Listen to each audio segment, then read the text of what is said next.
Assalamualaikum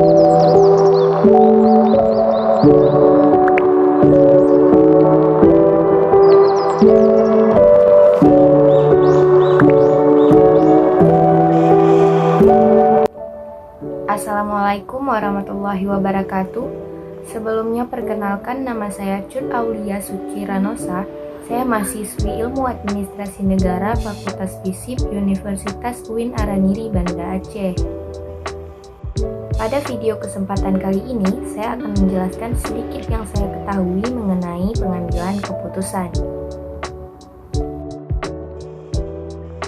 Pengambilan keputusan adalah proses menentukan pilihan berdasarkan suatu permasalahan yang memiliki untung dan rugi. Nah, jadi pengambilan keputusan ini sangat-sangat berperan dalam kehidupan sehari-hari maupun pekerjaan. Bahkan setelah bangun tidur pun, kita harus segera memikirkan apa yang akan kita lakukan setelah ini. Apakah kita mau langsung mandi atau ingin memberes-beres rumah dulu? Jadi, harus dipikirkan dulu tindakan apa yang akan kita lakukan setiap kita ingin beraktivitas atau apapun itu. Adapun 3 proses dalam pengambilan keputusan.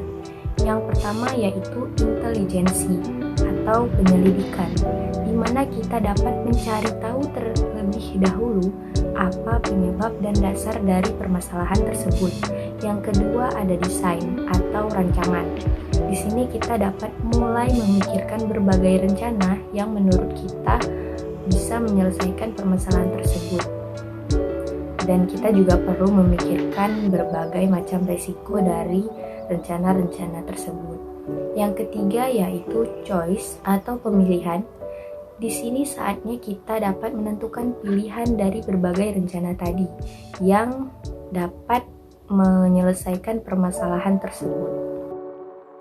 Nah, jadi tujuan dari pengambilan keputusan ini ialah untuk memperoleh pilihan terbaik dari berbagai macam pilihan yang tersedia agar dapat menyelesaikan suatu permasalahan atau mewujudkan tujuan yang ingin dicapai. Di sini saya akan mengambil satu contoh kasus yang membutuhkan pengambilan keputusan. Nah, di suatu perusahaan ingin merekrut karyawan baru, sehingga manajer HRD-nya memerlukan wawancara untuk para pelamar agar dapat menentukan pilihan terbaik. Saya akan membandingkan 2 pelamar yang ingin melamar pekerjaan di suatu perusahaan. Nah, pelamar pertama di sini memberikan kesan yang tidak positif dalam segi penampilannya, di mana penampilannya tidak memenuhi syarat atau standar dari perusahaan. Pakaiannya bernoda, serta rambutnya acak-acakan seperti tidak bertujuan ingin melamar pekerjaan. Sedangkan pelamar yang kedua berbanding terbalik dengan pelamar yang pertama, karena berpenampilan menarik, bersih, serta rapi. Nah, dari penilaian segi penampilan, tentunya manajer sudah merasa bahwa pelamar yang kedua cocok untuk bekerja di perusahaannya. Namun, si manajer tersebut tidak bisa langsung menentukan pilihan tanpa adanya proses arahan dari perusahaan. Contohnya, manajernya harus melakukan wawancara terlebih dahulu agar dapat menentukan pilihan di antara kedua pilihan tersebut. Setelah wawancara dilakukan, justru pelamar yang pertama yang berpakaian rapi memiliki ide serta pemikiran yang unik dan cerdas dibandingkan pelamar yang kedua yang berpakaian rapi. Maka disinilah mulai muncul rasa bimbang dari si manajer tadi untuk menentukan pilihan yang terbaik bagi perusahaannya. Maka dapat disimpulkan bahwasannya kita tidak boleh menilai seseorang hanya berdasarkan penampilannya saja. Nah, jadi manajernya harus melakukan 3 proses pengambilan keputusan. Yang pertama intelijensi atau penyelidikan, di mana mungkin manajernya boleh bertanya kepada pelamar pertama alasan mengapa ia tidak berpakaian sesuai arahan perusahaan. Karena kita tidak tahu kendala apa yang ia dapatkan saat menuju ke perusahaan tersebut.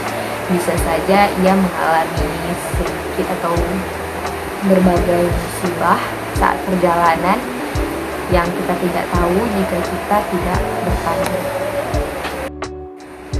Lalu dalam proses yang kedua, si manajer harus memikirkan siapa yang layak dalam bidang yang diperlukan dalam suatu perusahaan. Lalu yang ketiga, proses pemilihan. Si manajernya sudah harus menimbang berbagai risiko dari pilihannya dalam menentukan pilihan di antara dua pelamar tersebut. Pelamar mana yang kira-kira cocok di perusahaannya berdasarkan bidang yang dibutuhkan, serta risiko apa yang akan diambil jika memilih salah satu dari pelamar tersebut. Nah, berdasarkan contoh tersebut, apapun pilihan si manajernya tetap memiliki resiko. Di mana jika manajernya memilih pelamar yang pertama, mungkin ia dapat mengulangi ketidakdisiplinannya lagi setelah bekerja karena ia memiliki sifat yang ceroboh. Namun, dia pintar dalam melakukan pekerjaan karena ia memiliki pemikiran yang unik serta dapat bekerja dengan baik. Dapat menyelesaikan berbagai urusan di perusahaan tersebut. Dan juga jika manajernya memilih pelamar yang kedua, mungkin pelamar tersebut disiplin saat bekerja, namun kualitas kinerjanya kurang baik karena ia mungkin akan lambat dalam mengurus pekerjaan di perusahaan tersebut. Namun jika ia bersungguh-sungguh ingin bekerja di perusahaan tersebut, ia pasti akan menekuni berbagai proses kendala atau apapun permasalahan di perusahaan tersebut sehingga ia bisa menyelesaikan pekerjaannya dengan baik.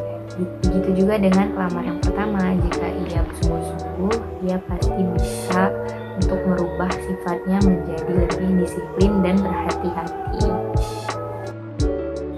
Baiklah, sekian penjelasan dari saya. Semoga bermanfaat bagi teman-teman dan semoga teman-teman dapat memahami penjelasan saya dengan baik.